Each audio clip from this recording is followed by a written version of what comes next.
Muy buenos días. Prosiguiendo con el diplomado Gerencia Pública, la gestión y el presupuesto por resultados, el día de hoy vamos a tratar el módulo 4, calidad del gasto público y gestión para resultados en el desarrollo. Aquí quiero hacer una primera aclaración. En alguna bibliografía, en vez de gestión para resultados en el desarrollo, solamente se consigna gestión para resultados. El uso vamos a decir, esta terminología depende de la entidad que aborde este tema. Nosotros particularmente vamos a utilizar el que utiliza el Banco Interamericano de Desarrollo, que denomina como gestión para resultados en el desarrollo. Una primera reflexión, tal como señala la ERA, el 2004 ya. Así como el logro principal de una empresa privada no es su organigrama, sino sus utilidades, lo importante en el gobierno son sus resultados más que su estructura. Creo que es una reflexión muy importante porque no debemos de perder de vista, bajo la gestión para resultados en el desarrollo, que el Estado debe tener, como lo hemos venido explicando y está desarrollado ampliamente en el libro Crecimiento no es desarrollo, cómo lograr una sociedad con mayor bienestar y menor desigualdad, que es el manual del diplomado, que los objetivos que tiene que tener el Estado, desde nuestro punto de vista, son dos: crecimiento económico alto y sostenido y mayor desarrollo humano. Es decir, el objetivo del Estado no es construir obras, no es gastar más, ¿sí? Eso debe quedar claro, sino que tenemos que perseguir el logro de crecimiento económico y el logro de mayor desarrollo humano. Y entonces, en la búsqueda de esos objetivos, bueno, se tiene que, entre otros, disminuir la nutrición, disminuir el analfabetismo, mejorar la competencia lectora, la suficiencia matemática, etcétera, etcétera. Entonces, no perdamos de vista los objetivos. En la gestión por resultados en el desarrollo, avances y desafíos en América Latina y el Caribe, publicada por el Banco Interamericano de Desarrollo, se señala que en la década de 70 los países desarrollados emprendieron reformas para hacer frente a la crisis fiscal de ese entonces. Entonces, tenemos que recordar que no solamente los países de América Latina han enfrentado crisis, también han enfrentado crisis los países desarrollados. Y acá se hace alusión que en la década del 70 justamente tuvieron algunos problemas fiscales. Los problemas fiscales tienen que ver cuando normalmente los gastos son mucho mayores que los ingresos, ¿no? Entonces, y esto se ha repetido en estos últimos años también en Europa. Y si se tiene ese problema de déficit fiscal, ¿qué hay que hacer? Más aún hay que utilizar de la manera más adecuada los siempre escasos recursos que tiene el Estado. Y a eso se refiere. Entonces, agobiados un poco por la crisis, comenzó a implementarse lo que hoy se denomina la nueva gestión pública o también la gerencia pública. Porque hay que tener claro que la gerencia está caracterizado por indicadores. Si no, como ustedes bien saben, recurro a un ejemplo que seguramente conocen, ¿no? Todas las entidades financieras, es decir, los bancos, las entidades, empresas de comunicaciones, persiguen maximizar el beneficio económico, es decir, tener una mayor rentabilidad. Entonces, en el sector público no se va a buscar rentabilidad, pero sí crecimiento económico y desarrollo humano. Entonces, de lo que se trata, repito, es, como estos señores hicieron, incorporar un poco la gestión del sector privado y llevarlo al sector público. Y como señala acá, el nuevo modelo de gestión orientada a los resultados se enfoca en los impactos de la acción pública, donde lo relevante son los resultados, las metas y los indicadores de desempeño. Entonces ya vamos adelantando, tal como vamos a ver que los indicadores de desempeño, de acuerdo a la bibliografía que se ha desarrollado durante ya varias décadas, básicamente son cuatro: la eficiencia, la eficacia, la calidad y la economía. Repito, tal como lo vamos a ver posteriormente. Entonces, hay que tener claro que la gestión orientada a resultados tiene como característica fundamental los indicadores de desempeño. Como lo decía un conocido autor, no se puede mejorar lo que no se puede medir. ¿Y cómo medimos lo que estamos logrando en el sector público? A través de indicadores. Adelanto un poco el indicador de eficacia, ¿no? Si nosotros hemos puesto como meta reducir la desnutrición de 20 desnutridos crónicos menores a 5 años por cada 100 a 15 en un lapso determinado de años y lo logramos, seremos eficaces, ¿no? Este es un indicador. Si no lo logramos, no seremos eficaces. Acá presentamos en la figura 4,5 la cadena de resultados. Ya como lo habíamos ido señalando, la gestión burocrática tradicional está centrada en los insumos, en los procesos, incluso llega hasta los productos. Es el caso, habíamos señalado, de un canal de riego, por ejemplo, o el de una escuela. Se puede construir la escuela, sería un producto. Se puede tener un canal de riego, vamos, concluido e inaugurado, es un producto. Pero la gestión para resultados en el desarrollo va más allá. Se preocupa por el tema de los efectos y también por el tema de los impactos.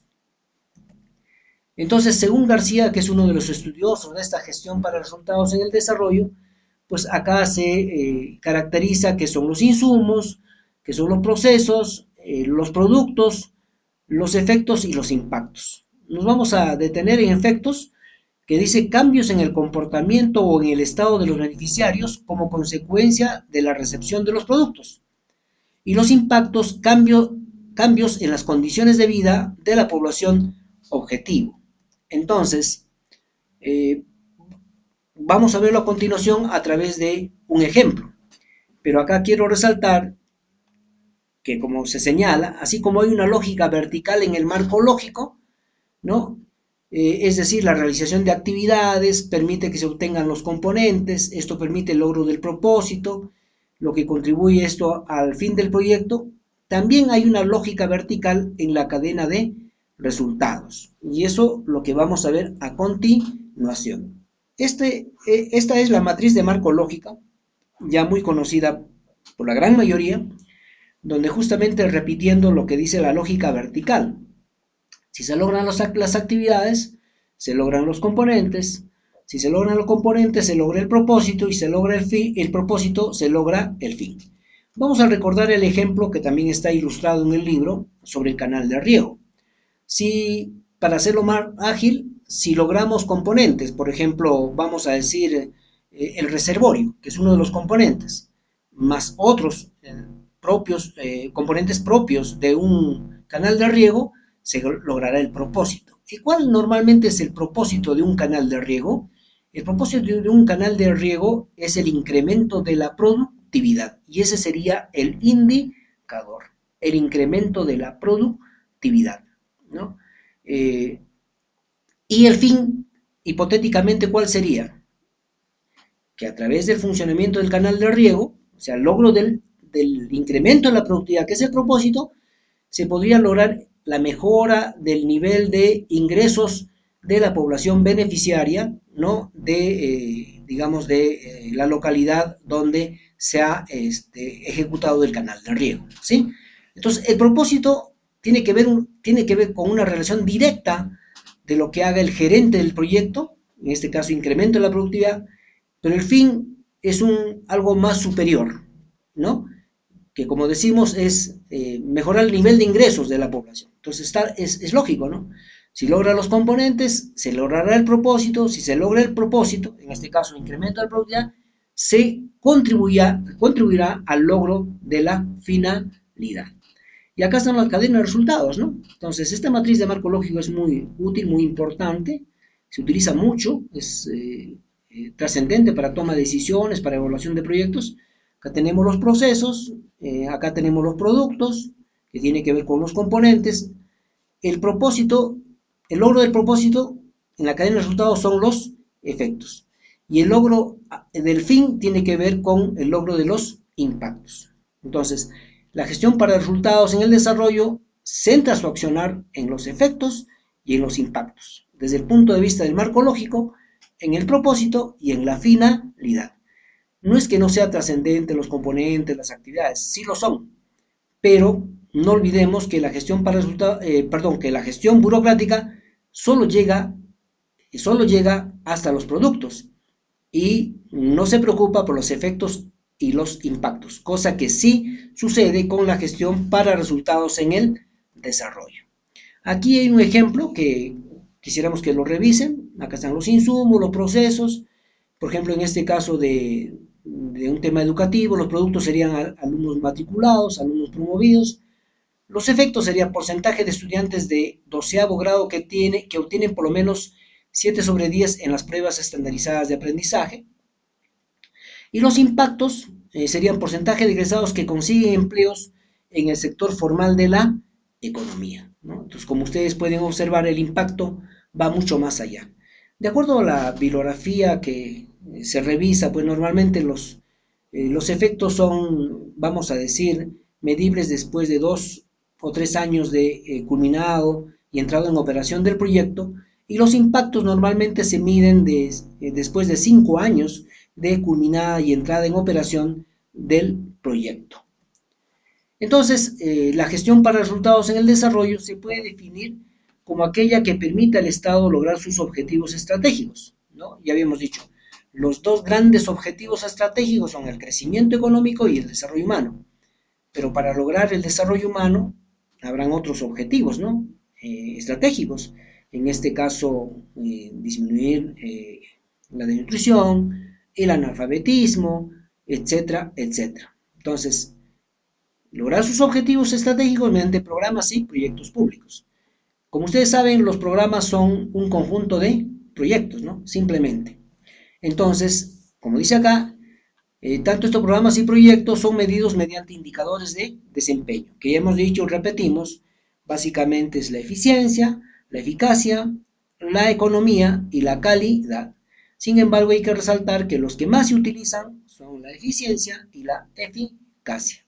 Entonces, esto nos permite evaluar las estrategias y las políticas públicas, lo que permitirá tener un círculo virtuoso de mayor calidad del gasto público. Claro, si nosotros no medimos cuán eficiente, cuán eficaz es el gasto público, ¿cómo retroalimentamos, cómo mejoramos el accionar? Entonces, esto tiene que reemplazar a la gestión burocrática tradicional que solamente llega o se preocupa en gastar más, muchas veces gastar por gastar y ejecutar más obras, ¿no? Pero eso no nos, el gastar todo el presupuesto no nos dice que una gestión es buena, ¿no? Está mejorando la calidad del gasto. ¿Cuándo sabemos que una gestión es buena? Cuando logra indicadores de desempeño. Entonces, tales como mejorar la nutrición, disminuir el analfabetismo, etcétera, etcétera. Y esto se mide a través, ya hemos dicho, de indicadores tales como la eficiencia y la eficacia. Entonces, acá se hace una acotación donde se señala que en el caso de la gestión para resultados del desarrollo, la eficiencia y la eficacia son tratadas por separado, ¿no? Y esto hay que aclararlo porque eh, algunos consideran, o la teoría microeconómica considera que la eficiencia ya involucra a la eficacia, pero desde el enfoque de la gestión para resultados en el desarrollo son tratados por separado para, digamos, dar un mejor trato a esta, digamos, en relación al gasto público que se ejecuta. Por ejemplo, en el siguiente cuadro se definen las dimensiones o indicadores de desempeño, ¿no? Y donde se da ejemplos, ¿sí? Ahí está la eficacia, la eficiencia, la economía y la calidad. Pediríamos que lo revisen. Entonces, podríamos señalar con claridad que los países no deben darse el lujo de seguir despilfarrando recursos públicos como se ha hecho por varias décadas, por la incapacidad de los gobiernos de turno en sus diferentes niveles. Es decir, que el despilfarro de los recursos públicos, que es sinónimo de la gestión burocrática tradicional, no es patrimonio pues de los gobiernos regionales, gobiernos locales. Se da en los tres niveles de gobierno: central, regional y local. Entonces, para implementar una gestión para resultados en el desarrollo, hay necesidad pues de implementar la meritocracia, En el Estado peruano hay que mejorar las capacidades y las competencias de todos los trabajadores y para esto se necesita decisión política. Y aquí está pues las dimensiones o indicadores de desempeño en la figura 4,7, ¿no? Acá está lo que habíamos dicho, los cuatro indicadores: eficiencia, eficacia, la economía y la calidad. Y la eficacia está centrada en los efectos y en los impactos. El tránsito, pues es decir, el pasar a la gestión para resultados en el desarrollo, no debe ser abordada solo técnicamente, sino también políticamente, lo que señalábamos hace unos momentos. Sobre las bondades de la gestión para resultados en el desarrollo, pues ya se tienen múltiples propuestas técnicas bastante acabadas, pero el tema es la decisión política. Es decir, que en el país se debe implementar la gestión para resultados en el desarrollo en todos los niveles de gobierno. Por supuesto, hay algunas islas, algunos proyectos, algunos programas donde se ha implementado esto, pero eso es insignificante frente a la cantidad de recursos que gasta el Estado peruano. O sea, si queremos ser un país con mayor crecimiento económico, con mayor desarrollo humano, tenemos que transitar a la gestión para resultados en el desarrollo, porque solo a través de esto mejoraremos lo que denominamos la calidad del gasto público. Entonces, esfuerzos aislados, por ejemplo los de carácter técnico, deben ser complementados necesariamente por la voluntad y capacidad política. Y no nos olvidemos de la participación activa de la sociedad civil, que es nosotros le hemos denominado en el libro Crecimiento y Desarrollo, cómo lograr una sociedad con mayor bienestar y menor desigualdad. Le hemos denominado a la sociedad civil el tercer agente, que también invitamos a que lo lean para que haya una comprensión lo más adecuada posible, eh, donde no solamente interesa el Estado, el mercado, sino también la sociedad civil, porque la sociedad civil es la protagonista del crecimiento y el desarrollo. Y cuando hablamos de sociedad civil, ¿a quiénes nos referimos? A todos en general, a toda la población, ¿no? Las comunidades campesinas, los sindicatos, las personas, las APAFAS y los individuos, cada uno de nosotros también, es parte de la sociedad civil. Si nosotros no participamos activamente pidiendo rendición de cuentas a los que nos gobiernan, pero no en términos de cuánto gastaron, cuántas obras hicieron o inauguraron, sino en términos de los indicadores, entre otros. Por ejemplo, en cuánto disminuyó el analfabetismo, la desnutrición, en cuánto disminuyó, o mejoró la comprensión lectora, la suficiencia matemática, etcétera, etcétera, pues simplemente va a seguir existiendo la demagogia. El Banco Mundial afirma que este tipo de reformas institucionales entraña cambios dolorosos en la forma de pensar y actuar de los organismos gubernamentales y con frecuencia exige también un replanteamiento total de sistemas ancestrales de clientelismo político y corrupción. Creo que a estas alturas está claro, porque si seguimos con la gestión burocrática tradicional, pues en cada elección de gobiernos regionales o gobiernos o elecciones nacionales, seguirá entrando al aparato estatal gente sin mínimas capacidades cuyo mérito ha sido simplemente apoyar en la contienda política a los que ganaron, pero no tienen, y estos señores que ingresan al sector público no tienen las competencias ni las capacidades. Entonces, ¿de qué gestión para resultados en el desarrollo podríamos hablar? ¿No? Entonces, tiene que desterrarse en todo lo que se pueda el clientelismo político. Por ejemplo, se escucha a funcionarios hacer anuncios, congratularse por los incrementos presupuestales importantes, por ejemplo, para los programas sociales. Y mucha gente podía alegrarse, pero lo primero a recordar, como decimos textualmente, es que este dinero es de los contribuyentes, es decir, de todos nosotros. Lo segundo es que debemos preguntar por los resultados que se están logrando, es decir, otra vez, los indicadores, ¿no? Y se lograrán con las mayores asignaciones presupuestales. Un tercer elemento a tomar en cuenta es la sostenibilidad del mayor financiamiento de los programas sociales. Ya hemos dicho, ¿no? 2002, 2011, la década dorada en América Latina y dentro de ellos Perú. El precio de los minerales se disparó, las exportaciones crecieron exponencialmente, ingresaron muchas divisas al Perú, el crecimiento económico fue, digamos, superó el 5 o 6%, pero la década dorada se acabó en América Latina. Estamos en otras circunstancias ahora en el Perú, con una desaceleración de la economía. Y entonces, pues nada asegura, según los analistas y los que proyectan qué pasará con América Latina en los próximos años, pues no es un futuro alentador, porque el precio de las materias primas probablemente van a seguir esa tendencia a la baja o van a tener precios muy bajos. Y la inversión, que es otro elemento del crecimiento económico, también no va a tener el dinamismo que hemos tenido en esa década dorada. Y entonces, claro, mientras la economía le fue bien, pues obviamente teníamos más recursos fiscales, ¿no? Pero ahora que no estamos en una desaceleración, los recursos fiscales caen. Y entonces a eso nos referimos con la sostenibilidad de los programas sociales. O sea, obviamente en el tiempo es probable que se tenga que hacer algunos ajustes en el presupuesto y seguramente se tendrá que, entre otros, reducir los presupuestos para los programas sociales. No porque, digamos, sea o no se esté de acuerdo con estos, sino porque simplemente el arca fiscal no lo permite, no permite mayor gasto en los programas sociales. Entonces, en resumen, la gestión por resultados es un instrumento importante para mejorar la calidad del gasto público, como lo hemos venido señalando, y por ende para lograr mayor crecimiento económico y desarrollo, estando caracterizada por la utilización de indicadores de desempeño, ¿no?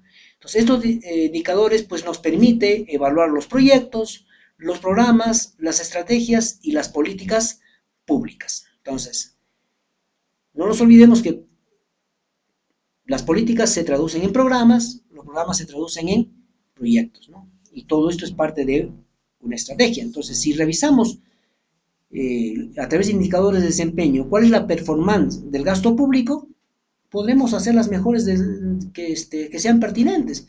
Y si algunos proyectos, como muchos que ya se han implementado hace 20 o 30 años, no funcionan, entonces simplemente no se tiene por qué seguir gastando recursos en estos proyectos que han demostrado su clamoroso fracaso.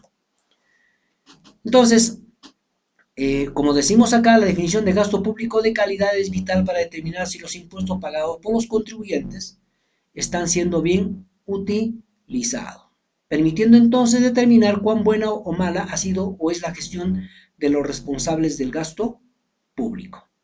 Entonces, cuando hablamos de calidad del gasto público, justamente acá tenemos el gráfico. Nosotros después de mucha investigación llegamos a hacer esta propuesta, ¿no? Que creo que puede ser muy útil para ver cuándo tenemos un gasto público de calidad. Primero tenemos que tener claro que los objetivos deben ser crecimiento económico alto y sostenido y mayor desarrollo humano. Si se logra estos dos grandes objetivos, se coadyuva el logro de estos grandes objetivos, el gasto público será eficaz. Pero para que el gasto público sea eficaz, tenemos que tener un gasto público eficiente, donde tenemos acá la eficiencia técnica y la eficiencia económica, que yo sugiero que puedan revisar en detalle para los que no tienen conocimiento de este tema en detalle, pero que está muy bien ilustrado en el texto Crecimiento no es desarrollo, que puedan revisar el capítulo 3, ¿no? El ítem 3.1, y lo van a comprender de una manera bastante sencilla, diría yo. Y para tener otra vez gasto público eficaz tendríamos que necesariamente tener un gasto público equitativo. Porque no olvidemos que el Perú tiene como una de sus características las grandes desigualdades. Y dentro de esas desigualdades hay desigualdad de ingresos, de oportunidades y de capacidades. Y si hay desigualdades de ese tipo, se tiene que lograr la disminución de las desigualdades de ingresos, la disminución de las desigualdades de oportunidades y la disminución de la desigualdad de capacidades, que también invito a que ustedes lo puedan revisar en el texto que tenemos como manual de consulta. Entonces, tenemos que tener claro un norte. Ese norte es el crecimiento económico alto y sostenido y el mayor desarrollo humano. Para lograr esto tenemos que tener un gasto público eficiente y tenemos que tener también un gasto público equitativo. En la gestión para resultados en el desarrollo en gobiernos subnacionales se señala que las evaluaciones son tres y se realizan antes de la intervención, durante la intervención y después de la intervención. ¿Qué quiere decir? Que las políticas, los programas y los proyectos tienen que ser evaluados ex ante, es decir, antes de su ejecución, durante o lo que se llama el monitoreo o la evaluación concurrente y ex post, que es la evaluación después de culminada la ejecución del proyecto, del programa o implementada la política, pasado un determinado número de años, como habíamos señalado, se tiene que hacer una evaluación ex post. Entonces, ese debería ser un accionar permanente en todos los niveles de gobierno. Pero en el Perú nos quedamos, hacemos la evaluación ex ante, por ejemplo, en el caso de los proyectos de inversión pública, hacemos la evaluación de lo que se conoce como PIB, proyecto de inversión pública, evaluación ex ante, el estudio, que puede ser perfil, factibilidad, de evaluación concurrente o monitoreo muy poco y evaluación ex post es casi inexistente. Y la gestión para resultados en el desarrollo, pues tiene como característica tres tipos de evaluación: ex ante, durante o concurrente o monitoreo y la evaluación ex post. Y aquí, tal como está señalado, la evaluación ex post mide hasta qué punto se han logrado los efectos y los impactos de los proyectos, ¿no? También podríamos decir de los programas y de las políticas. Entonces aquí está un poco más detallado, ¿no? Fases en el ciclo de vida de un proyecto. Está la preinversión, donde están los estudios de perfil y de factibilidad, porque ya el MEF no exige el estudio de prefactibilidad. Está la inversión, donde se ejecuta el proyecto, y está la operación. Entra en operación el proyecto después de culminada y se hace la evaluación ex post. Entonces, la evaluación ex post significa comparar en un momento determinado lo que se ha alcanzado mediante una acción con lo que se proponía alcanzar en un plan inicial. Como decíamos, si un proyecto ha tenido como meta lograr disminuir el analfabetismo, vamos a decir de 20 a 15. Entonces, la evaluación ex post, ¿qué nos permitirá? Afirmar si se logró o no se logró eso. Por supuesto que la implementación de la gestión para resultados en el desarrollo y dentro de ella la evaluación ex post de los proyectos, programas, estrategias y políticas públicas requiere de decisión política, capacidades técnicas y la participación y demanda de la sociedad civil, tal como hemos venido insistiendo a través de todas las exposiciones. Entonces, tal como he señalado, la implementación de la gestión para resultados en el desarrollo y dentro de ella la instauración del presupuesto por resultados requiere decisión política. Otra vez insistimos, porque finalmente, por más acabados que sean las propuestas técnicas, no se va a lograr mucho o se va a lograr muy poco si no hay decisión política. Como habíamos dicho, la gestión para resultados en el desarrollo implica meritocracia, que el personal entre por concurso, que se pague según las competencias, las capacidades, ¿no? Entre otros. Otra vez acá volvemos a lo político, sin reforma política, sin la participación decidida de la sociedad civil y de las empresas, a través de las organizaciones que lo representan, no se podrá tener ni Estado ni gasto público de calidad. Muchísimas gracias por su atención.